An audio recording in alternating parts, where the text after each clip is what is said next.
Hi, my name is Genevieve, and today I am going to be walking you through my spring 2026 syllabus.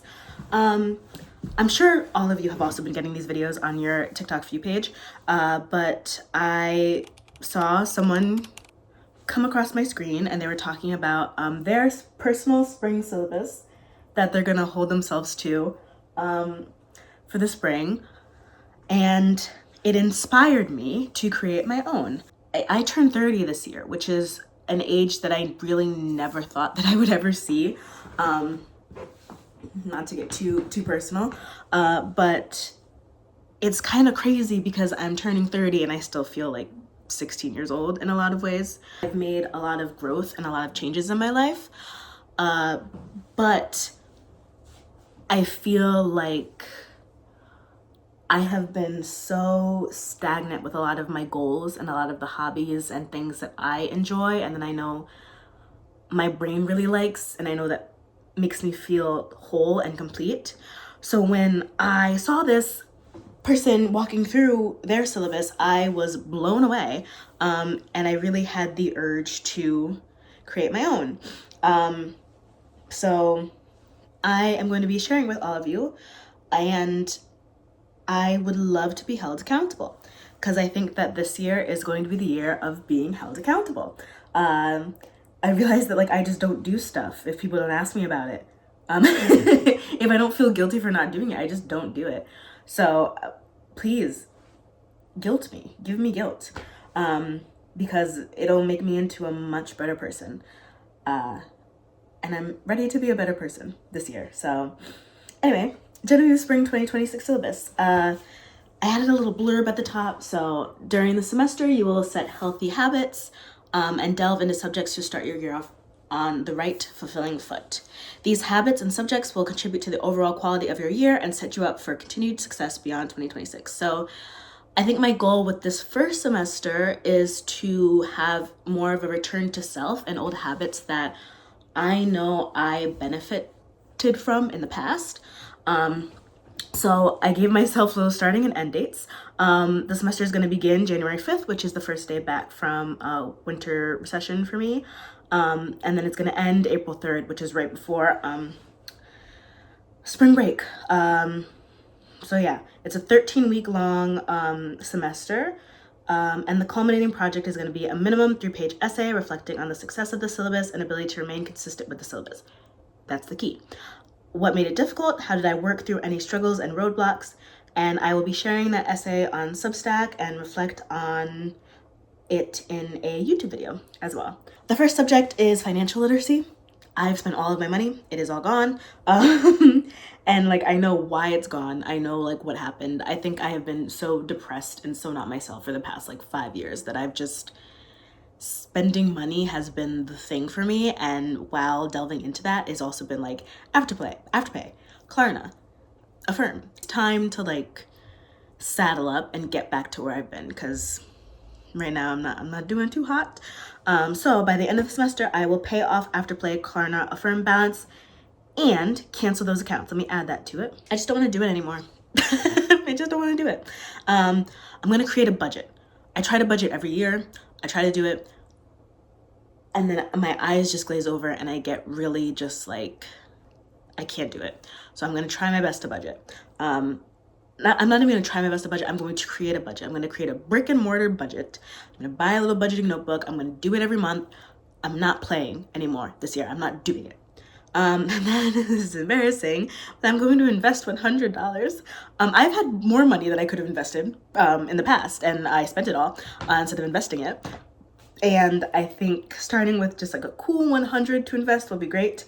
Investing has always made me really nervous just because it's so many acronyms, and I'm already dealing with a lot of acronyms being in education as well. I don't have time for any extra acronyms. I'm over it.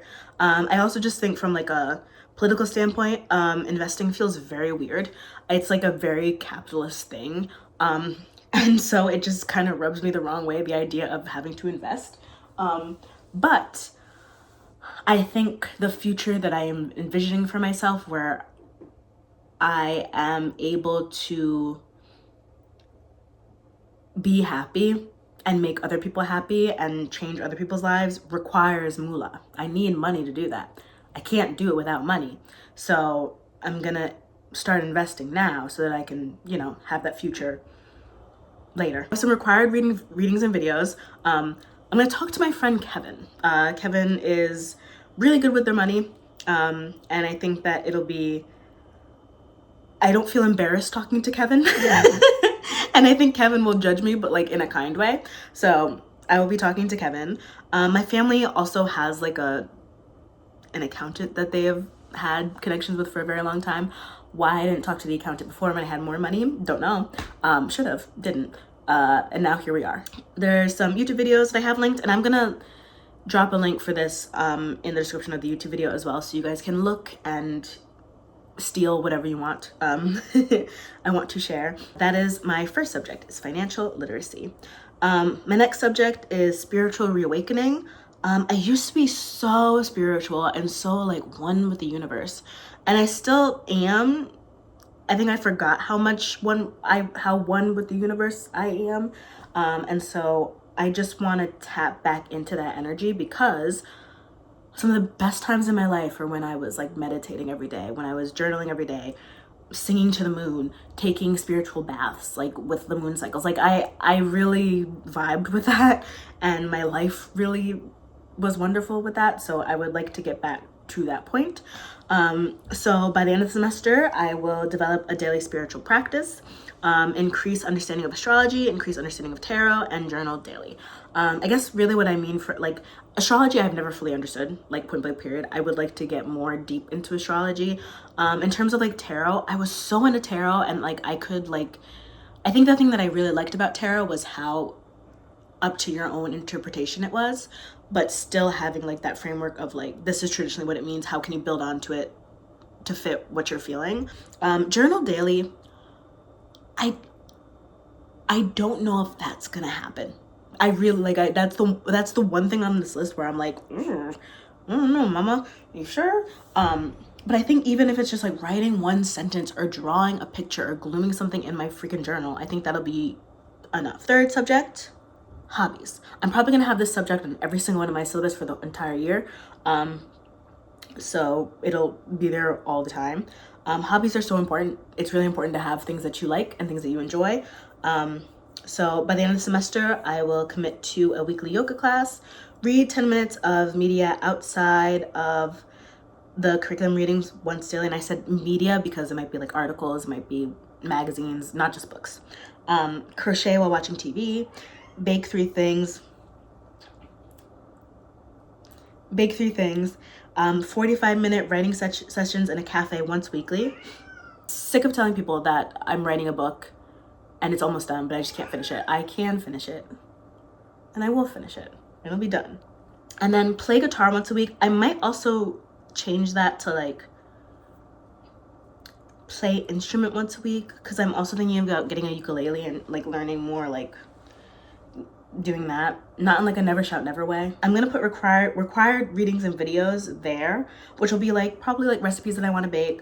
It might be more playlist based, not necessarily like readings based, because there's so many books that I want to read.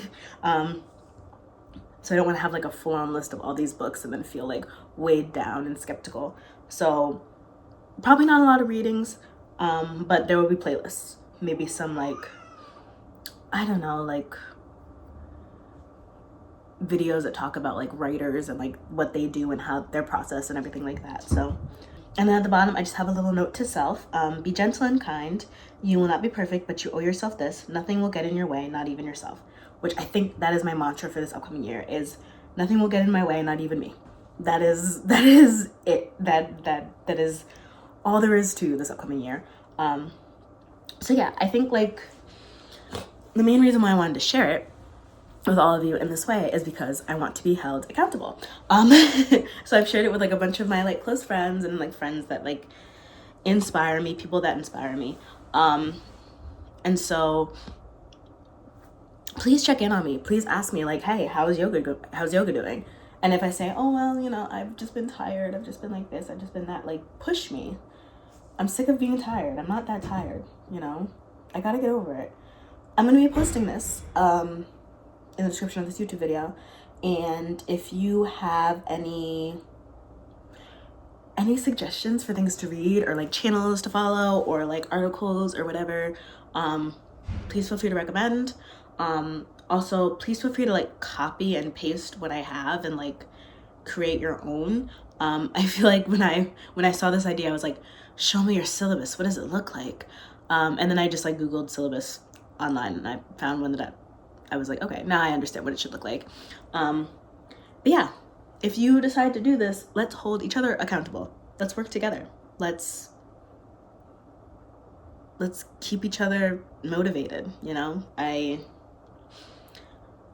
think that there is this like collective trauma, zoochosis.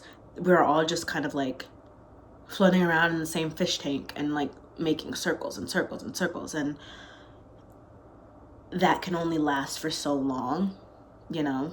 Like we've got to wake up. And I think that holding ourselves and each other accountable, returning to things that we love, forcing ourselves to do things that we love, which is a crazy thing to say. You shouldn't have to force yourself to do things that you love, but we live in a society, so we have no choice but to force ourselves to do the things that we love. That's the only hope we got, I think, at this point. Thank you for watching this, and I will definitely see you soon. So yeah, bye.